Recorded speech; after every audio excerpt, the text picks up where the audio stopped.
The exploration ship New Seoul shook like a washing machine with a broken spin cycle. Captain Jae-ho Kim gripped his chair as sparks flew from the control panels around him. The ship's experimental jump drive had just made a very loud noise that sounded like a giant metal door slamming shut. "Well, that didn't sound right," said Engineer Tae-Woong Lee from his station. He was already pulling open access panels with the calm manner of someone who fixed broken things for a living. "The jump drive just made a noise I've never heard before.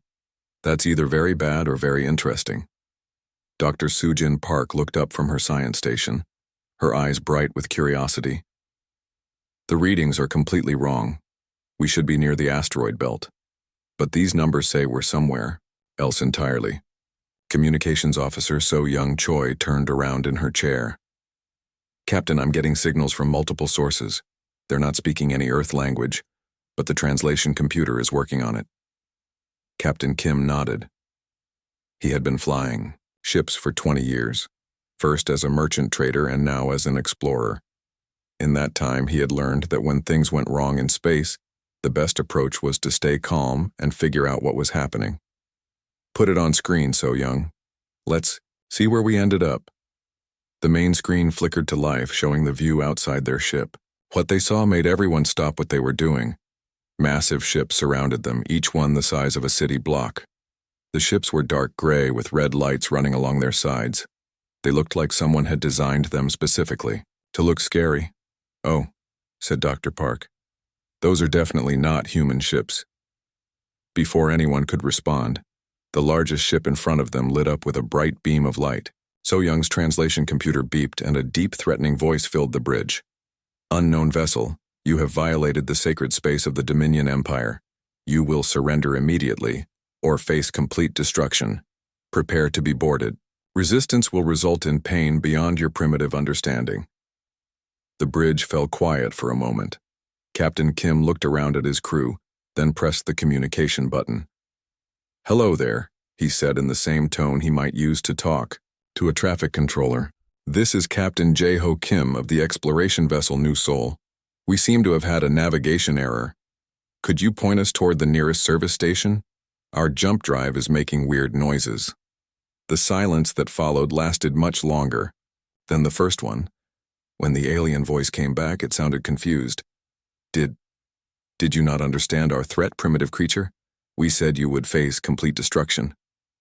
"Oh, I heard that part," Captain Kim replied. "But first, could someone take a look at our engine?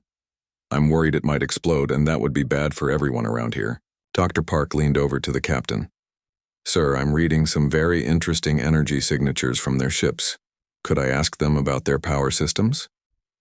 "Sure," Captain Kim said, then spoke into the communicator again. "Also, our science officer would like to know how your ships work. She's very interested in alien technology." "Your science officer wants to study our technology?" The alien voice now sounded more confused than threatening. "If that's okay," Dr. Park called out. "I'm Dr. Soo-Jin Park. Your energy readings are fascinating. Are you using some kind of quantum field manipulation for propulsion?" Engineer Lee looked up from his repairs. "And if it's not too much trouble, could I get a look at your ship designs?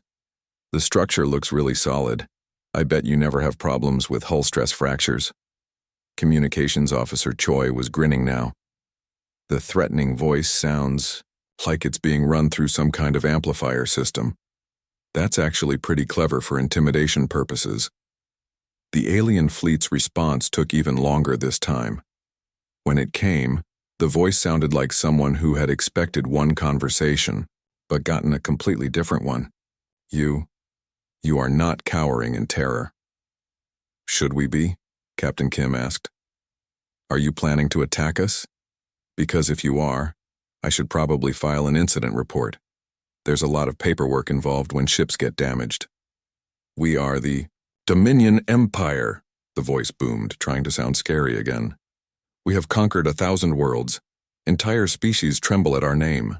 "That sounds like a lot of work," Captain Kim said.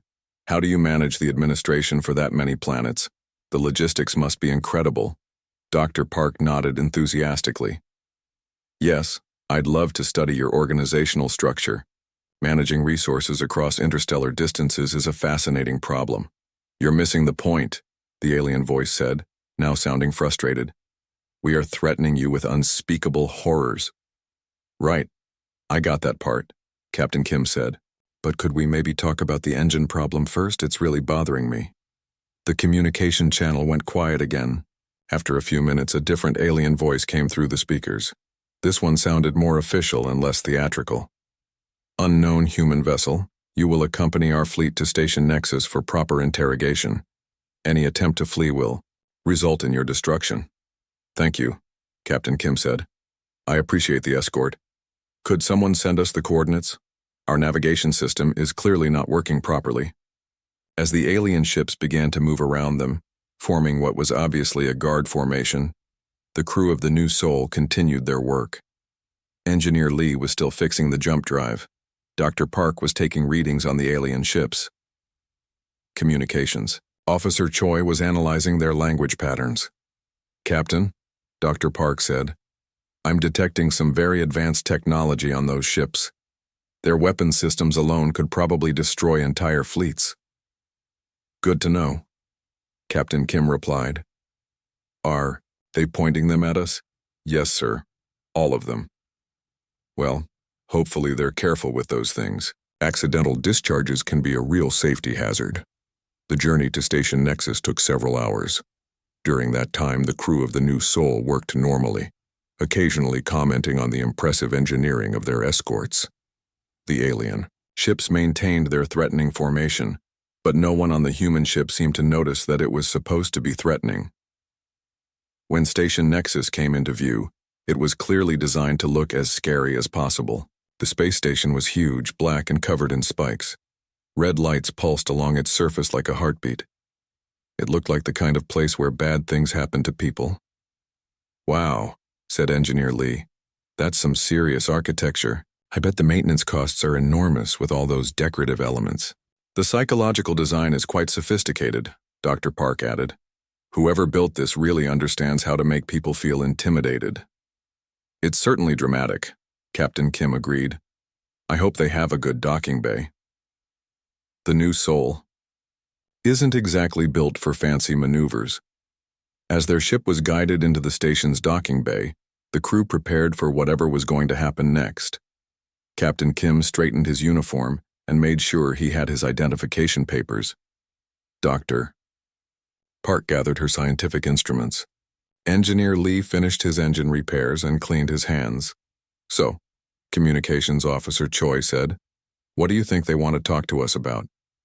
Probably the navigation error, Captain Kim replied, and maybe some kind of permit violation. We did end up in their space without asking permission. Should we be worried? Engineer Lee asked. Captain Kim thought about it for a moment. Well, they seem upset about something, but they haven't actually done anything hostile yet, just a lot of talking. I think we should be polite and see what they want. The New Soul settled into the docking bay with a soft thud. Outside the windows, they could see alien soldiers marching toward their ship. The soldiers were wearing intimidating armor and carrying weapons that hummed with energy. Here we go, Captain Kim said, standing up and straightening his jacket.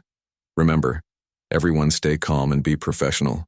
We're representing Earth out here. As the docking bay doors sealed shut behind them, none of the humans realized they had just accidentally triggered the biggest crisis the Dominion Empire had faced in 3,000 years. News traveled fast across the Dominion Empire. Within days, every station, every ship, and every conquered world had heard the same impossible story. There were prisoners on Station Nexus who could not be broken. Prisoners who asked their interrogators about vacation time and employee benefits. On the throne world of Rathmogar, Overlord Rathgon sat on his massive black throne and listened to the reports with growing confusion and anger. He was 15 feet tall, covered in scales, and had ruled the Dominion for 3,000 years through pure intimidation. Nothing had ever challenged his authority before. Show me these humans, he commanded. The main screen in his throne room lit up with a live feed from Station Nexus. It showed Dr. Sujin Park talking to interrogator Prime Kevnash in one of the torture chambers. But instead of screaming in agony, She was taking notes while he explained how the pain amplification technology worked. Fascinating, Dr. Park was saying. So the neural interface directly stimulates the pain receptors? That's brilliant engineering. Have you considered using similar technology for medical applications? You could help doctors understand exactly what patients are experiencing. Interrogator Kevnash, the Dominion's most feared torturer, was actually smiling as he explained the technical details. I had never thought of that, he said. The medical applications could be quite beneficial. Beneficial? Overlord Rathgon roared at the screen. It is meant to cause suffering. On another screen, they could see engineer Tae-Wong Lee examining the station's power systems with a group of technicians. The technicians were supposed to be maintaining instruments of terror, but instead they were having an enthusiastic discussion about energy efficiency. Your fusion reactors are incredibly advanced, Lee was saying, but I notice you're losing about 12% efficiency through heat waste. If you adjusted the magnetic containment fields just slightly, you could probably power 2 more stations with the same fuel input. The chief technician was nodding eagerly. We have always been told the systems were perfect and could not be improved. Nothing's perfect, Lee replied cheerfully. There's always room for improvement. That's what makes engineering fun. A third screen showed communications officer So Young Choi teaching a language class to some of the station's guards. She had somehow convinced them that learning human languages would help them be better guards. The key to effective communication, she was explaining, is understanding what the other person actually needs. Most conflicts come from misunderstandings, not real disagreements. But we are meant to be feared, not understood, one of the guards said. Why not both? Choi replied. You can be respected and feared and understood all at the same time. It's much more effective than just being scary. Overlord Rathgon turned off the screens. This was wrong. Everything about this was wrong. The humans were supposed to be broken by now. They were supposed to be begging for mercy and swearing loyalty to the Dominion. Instead, they were improving the efficiency of his torture station and teaching his guards better communication skills. Bring me Admiral Velthara, he commanded. Admiral Velthara was the commander of the Dominion's most feared fleet. She had destroyed 100 worlds and conquered 1,000 more. When she arrived in the throne room, she bowed low before speaking. My lord, the human ship was just a small exploration vessel. They pose no military threat. Then why can they not be broken? I do not know, my lord. They seem to view our entire empire as a customer service problem. Customer service? They keep asking questions about our organizational structure and suggesting improvements to our operations. The captain submitted a formal complaint about our docking procedures and included a 17-page report on how to make them more efficient. Overlord Rathgon felt something he had not experienced in 3,000 years. He felt confused. Are they mocking us? No, my lord. They appear to be genuinely trying to help. Dr. Shin, their psychologist, has requested permission to start therapy sessions for our interrogators. She says they seem very stressed and could benefit from professional counseling. Therapy? For our interrogators? She has already helped interrogator Kevnash work through some childhood trauma issues. He says he feels much better about himself now. In the deepest levels of Station Nexus, something unprecedented was happening. The prison levels, which had been filled with the sounds of suffering for centuries, were now filled with the sounds of conversation and learning.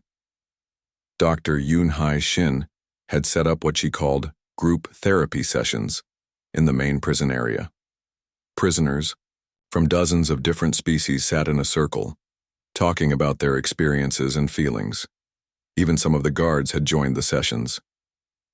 The important thing to remember, Dr. Shin was saying, is that trauma responses are normal reactions to abnormal situations.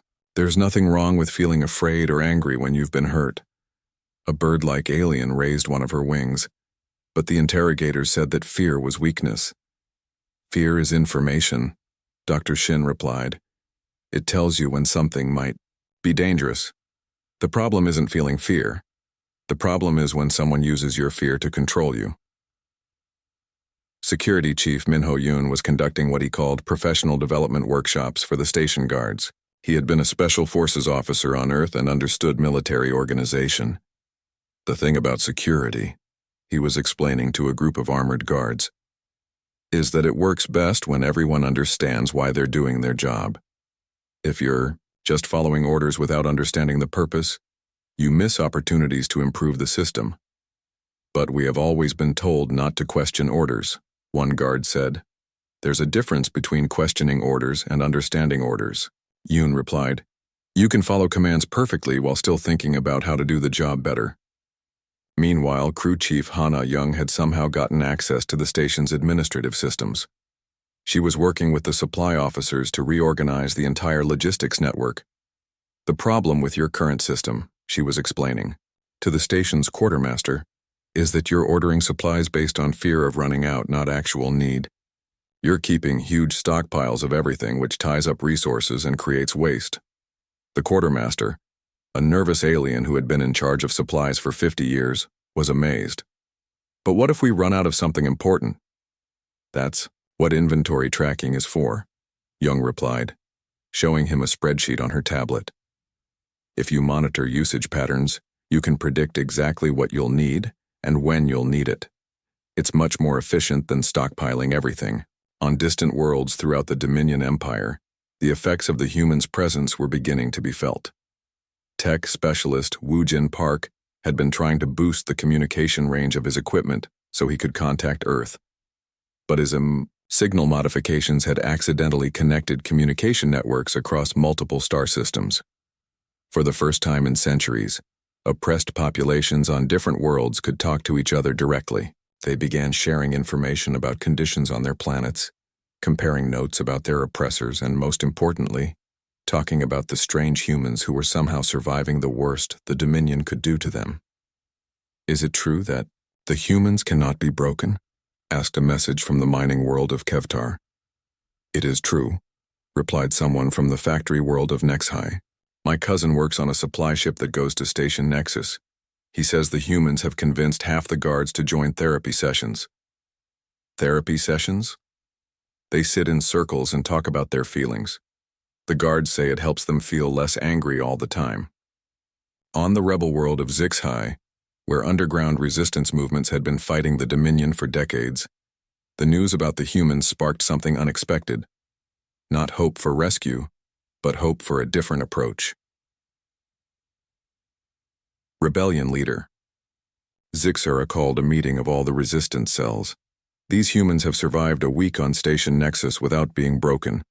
They have not done this through violence or superior technology. They have done it by refusing to accept that the situation is hopeless. What do you mean? Asked one of her lieutenants. They treat the Dominion Empire like a problem that can be solved, not like a force of nature that must be endured. They ask questions about why things work the way they do. They suggest improvements. They offer help.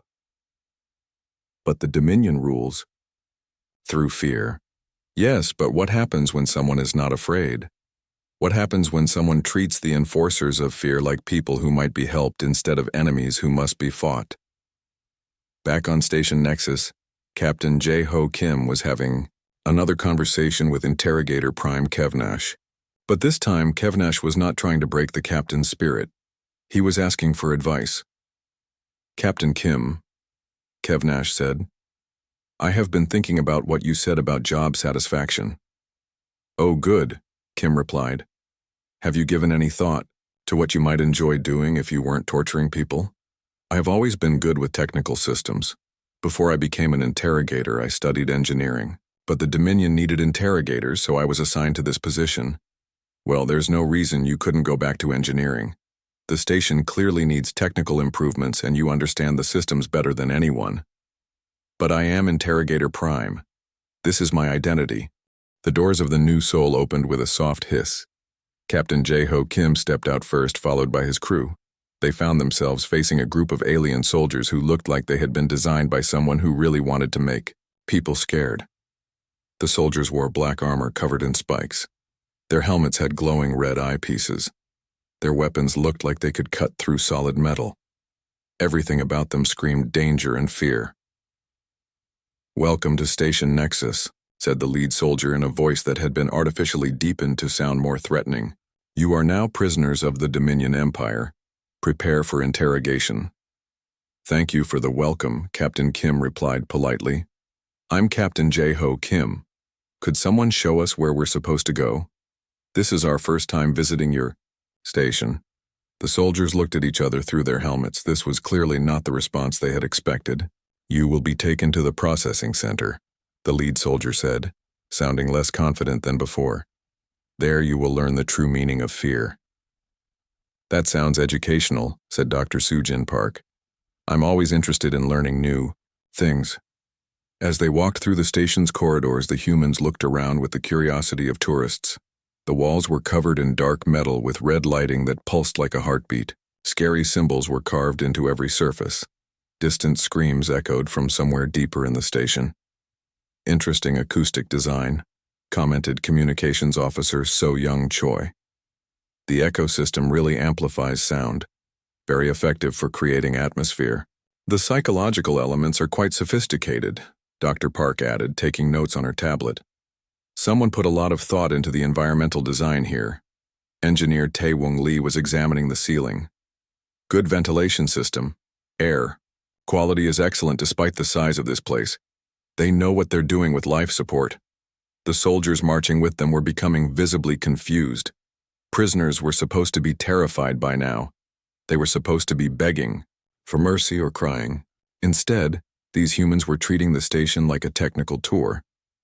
They arrived at a large chamber filled with cages. Other prisoners sat inside the cages, looking defeated and scared. Most of them were aliens the humans had never seen before. They all looked like they had given up hope. "These will be your accommodations," the lead soldier announced. "Here you will wait until Interrogator Prime Kevnash decides your fate." "Thank you," Captain Kim said, looking around the prison area.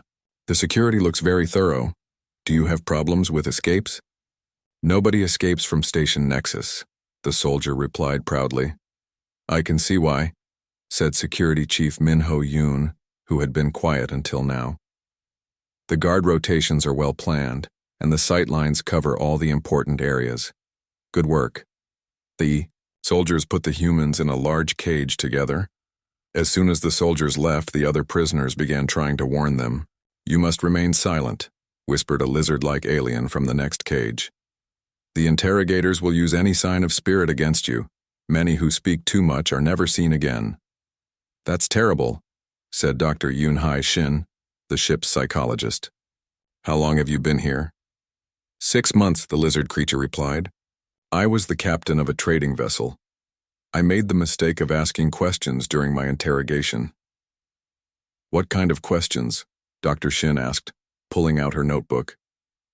"I asked why they needed to control so many worlds. I asked if there might be better ways to organize galactic society."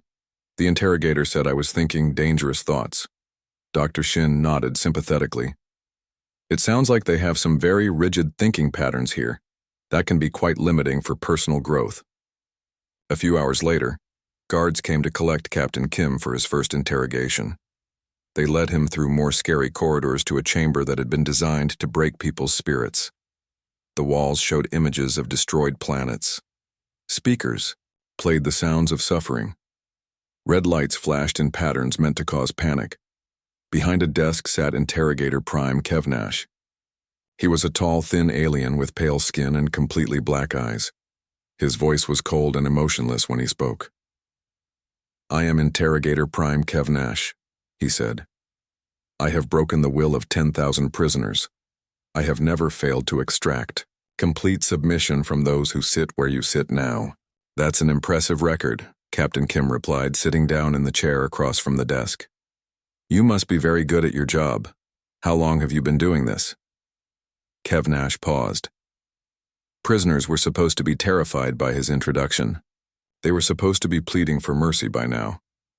"I have served the Dominion for 800 years, he said, trying to get back on track. "In that time, I have perfected techniques of mental torture that can break any mind." 800 years? Wow, that's a long career. Do you enjoy the work, or is it just something you fell into? What? I mean, 800 years is a really long time to do the same job. Have you ever thought about trying something different? Maybe taking some vacation time? Interrogator Kevnash stared at the human. In 800 years of breaking prisoners, no one had ever asked him about job satisfaction. I do not take vacations, he said slowly. I live to serve the Dominion Empire. That doesn't sound very healthy, Captain Kim said with genuine concern. Everyone needs some time off. What do you do for fun? Fun? Kevnash repeated the word, like it was in a foreign language. You know, hobbies, relaxation, time with friends. Things you enjoy doing when you're not working. I do not have friends. I do not enjoy things. I am an instrument of the Dominion's will. Captain Kim frowned. That sounds really sad. Have you ever talked to anyone about this? Maybe a counselor or therapist? For the first time in 800 years, Interrogator Prime Kevnash had no idea what to say. He tried to remember his training, but none of it had prepared him for a prisoner who seemed more worried about the interrogator's mental health than his own situation.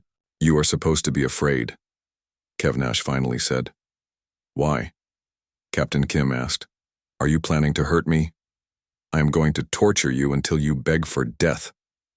Okay, but why? What do you hope to accomplish with that? I will break your spirit and make you a loyal servant of the Dominion. Captain Kim thought about this for a moment. That doesn't seem very efficient. If you want loyal servants, wouldn't it be better to treat people well so they want to help you? The Dominion rules. Through fear, but that means you have to spend a lot of time and energy making people scared instead of doing useful work. Have you ever calculated the economic cost of fear-based management? Interrogator Kevnash felt something he had never experienced before. His certainty was beginning to crack. For 800 years, he had never questioned the methods of the Dominion. But this human was asking questions that made uncomfortable sense. The ways of the Dominion are not for you to understand, Kevnash said, falling back on standard responses. I'm not trying to criticize, Captain Kim said. I'm just curious about how things work here. Back on Earth, we found that treating employees, well, usually gets better results than threatening them. Employees? People who work for you. Do you call them something different here? They are subjects. They obey, or they suffer. But do they do good work when they're afraid? In my experience, scared people make a lot of mistakes. Kevnash realized. He was having a conversation instead of conducting an interrogation. This had never happened before. He tried to remember how to get back to the torture part. Enough questions, he said, pressing a button on his desk. You will now experience the true power of the Dominion. The chamber filled with images of conquered worlds. Sounds of crying and screaming came from all directions. The lights flashed in patterns designed to cause fear and panic. Captain Kim looked around with interest. This is quite a production. The audiovisual coordination is really impressive. Did you design this yourself? It is meant to terrify you. It's definitely dramatic. The technical work is very good. How do you maintain all this equipment? I bet the maintenance costs are significant. Interrogator Kevnash slumped in his chair. 800 years of experience had not prepared him for a prisoner who treated psychological torture like a technical demonstration. Why are you not afraid? He asked. And for the first time, his voice sounded genuinely curious instead of threatening. Well, Captain Kim said, you haven't actually done anything to hurt me. You've shown me some scary pictures and played some loud sounds, but that's just sensory input. Should I be afraid of sensory input? The images show what happens to those who defy the Dominion. Okay, but that happened to other people in other places. It's not happening to me right now. It will happen to you if you do not submit. Will it, though? Because so far you've just been talking to me, and honestly, you seem like a reasonable person who's just doing his job.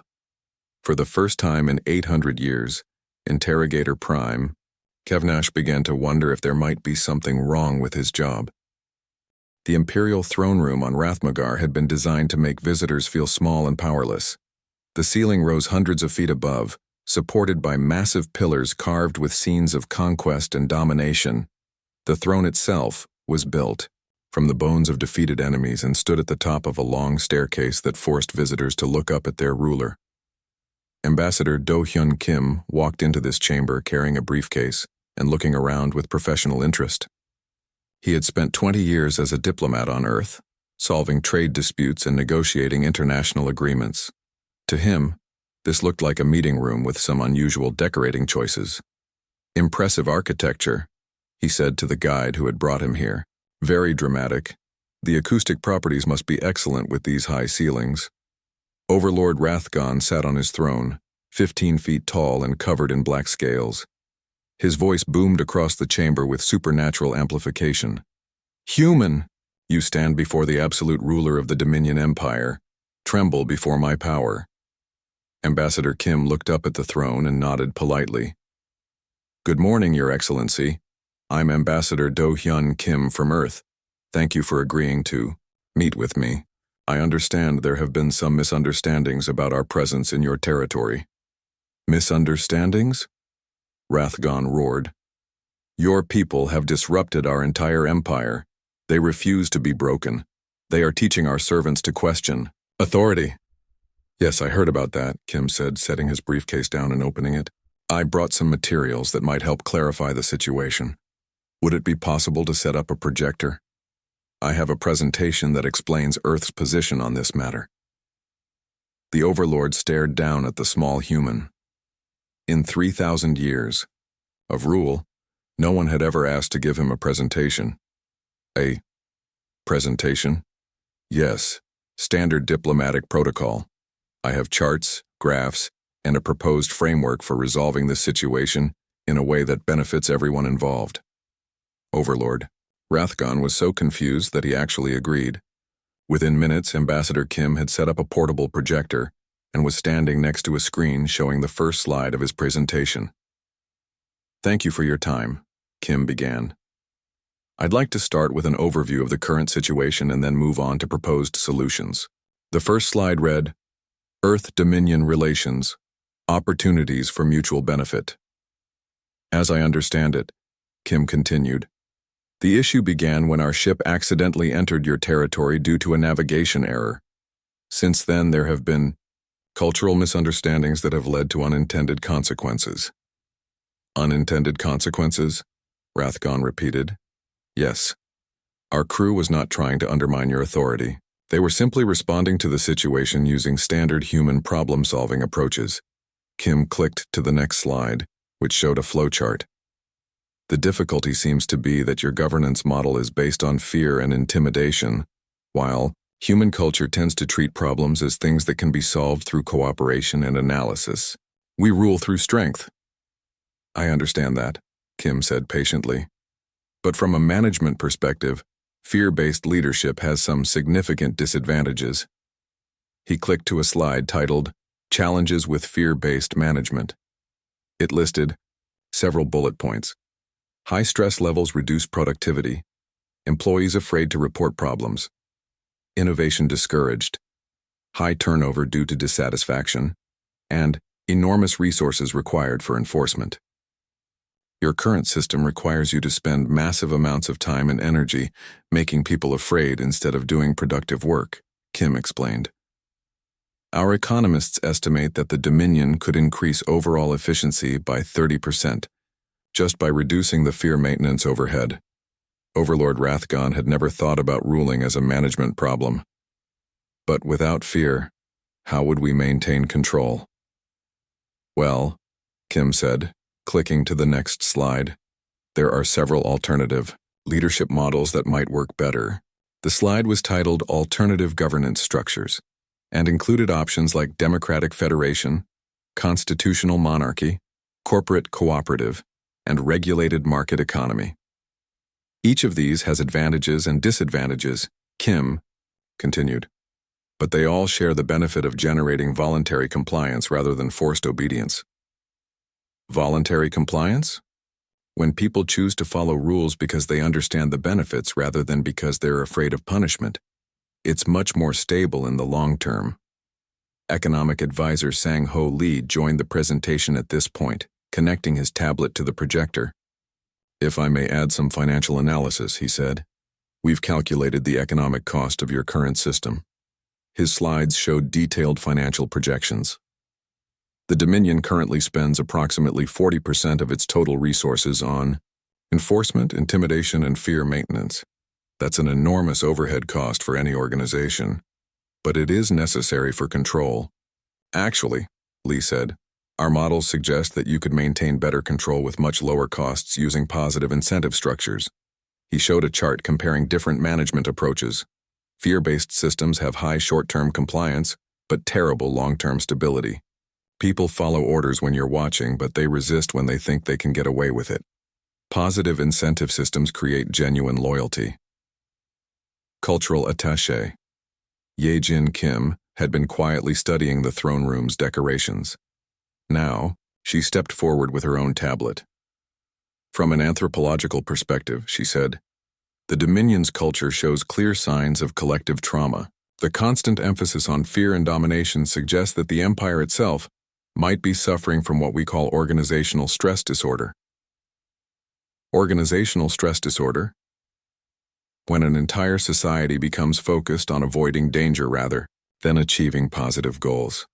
It's actually quite common in institutions that have been through major conflicts. She showed images of the station's architecture and decorations. Look at your artistic choices. Everything is designed to remind people of death, suffering, and domination. There's no celebration of creativity, discovery, or positive achievement. Art should inspire fear. But why? Ye-Jin asked. Fear is useful when there's actual danger, but constant fear just exhausts people. Wouldn't you rather inspire people to do great things because they want to, rather than because they're afraid not to? Military attaché Hai-Wan Kang had been analyzing the Dominion's military structure. Speaking of efficiency, she said, your military deployment is extremely wasteful. She connected her tablet and showed tactical charts. You have battle fleets stationed at every major world all the time, but most of these worlds pose no military threat. You're spending enormous resources to intimidate people who are already under your control. Our fleets maintain order. Actually, Kang said, they create resentment. When people see warships in orbit above their peaceful cities, it reminds them constantly that they're being oppressed. It would be much more effective to use your fleets for exploration, disaster relief, and infrastructure protection.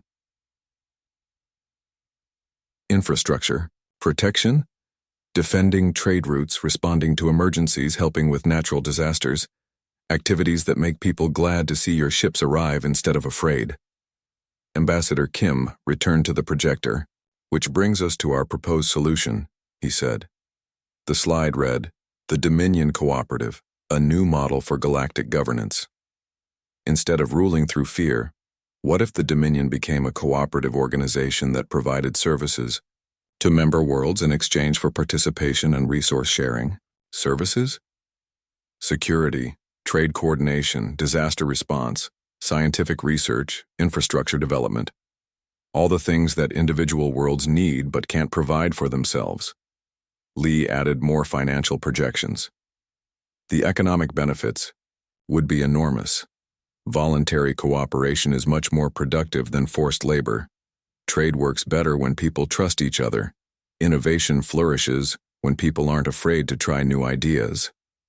But what about those who refuse to cooperate? Well, Kim said, if your cooperative provides genuine value, most people will want to join. Those who don't can be left alone, as long as they're not causing problems for others. Cultural attaché. Ye-Jin showed images of art and architecture from successful civilizations. Imagine if your energy was focused on building beautiful things instead of scary things. Imagine if your art celebrated achievement instead of conquest. Military attaché Kang added tactical analysis. A cooperative defense force would be much more effective than an occupying army. People fight harder when they're defending their homes than when they're just following orders. Ambassador Kim clicked to the final slide. Implementation timeline and next steps. We propose a gradual transition over 5 years, he said. Start with pilot programs on volunteer worlds. Measure results. Expand successful programs. Modify approaches based on feedback This is... Overlord Rathgon paused, trying to find words for what he was feeling. This is not how negotiations are supposed to work. How are they supposed to work? Kim asked. You are supposed to beg for mercy. I am supposed to make demands. There should be threats and submission. Well, Kim said thoughtfully, we could do it that way if you prefer, but this approach seems more likely to produce results that everyone can live with. I have ruled for 3,000 years through fear. That's an impressive achievement, Kim acknowledged. 6 months after the humans had accidentally entered Dominion space, Station Nexus looked completely different.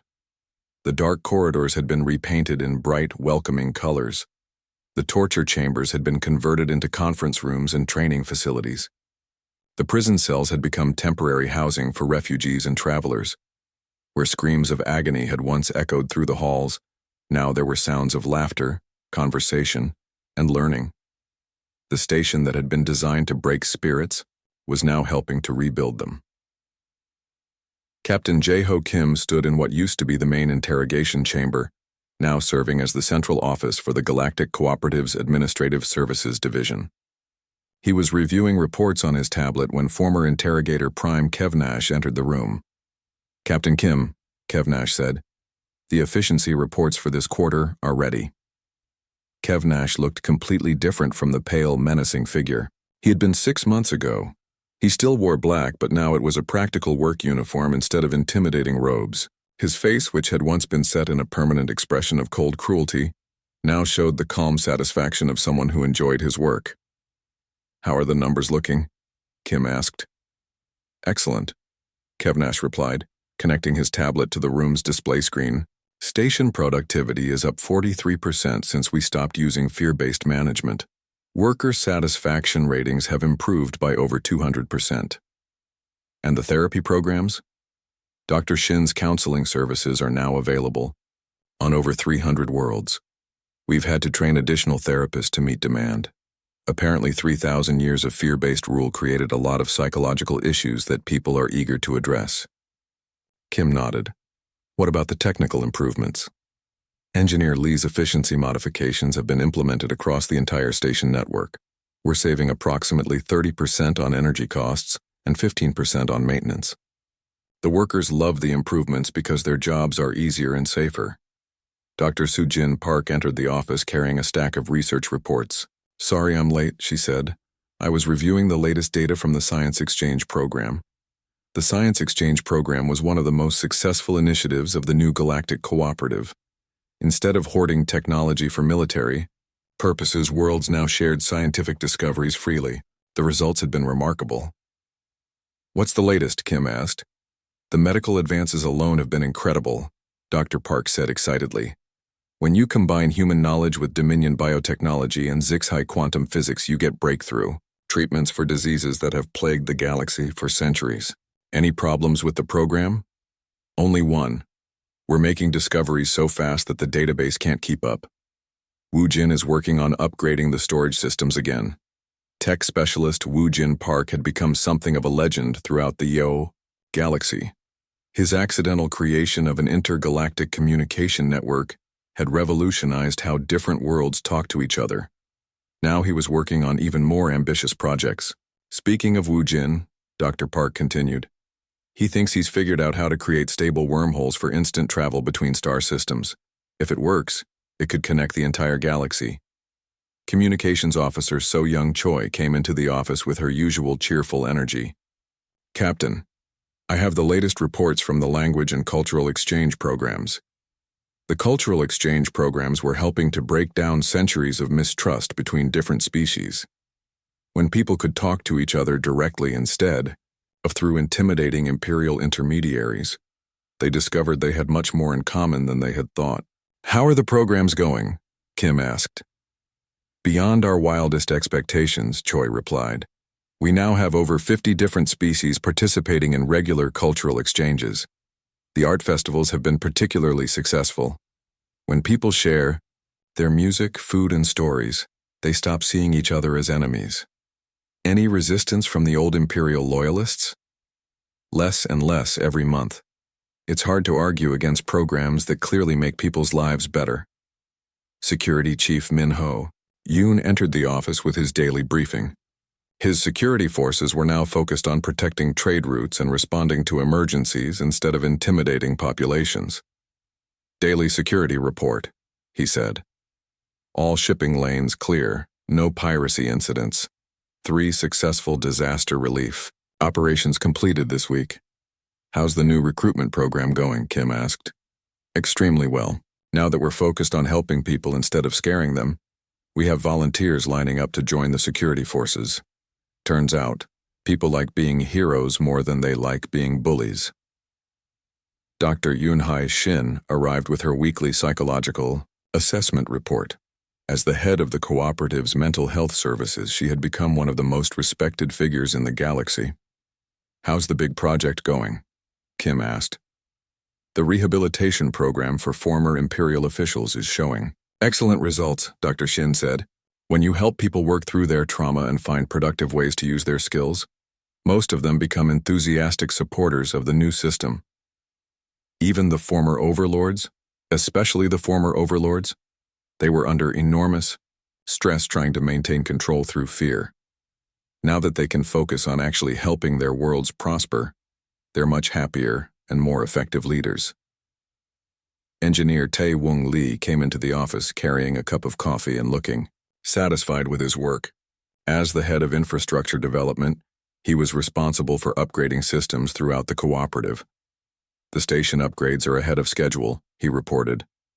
We've eliminated all the unnecessary scary decorations and improved efficiency by another 8% this month. What about the other stations? Same story everywhere.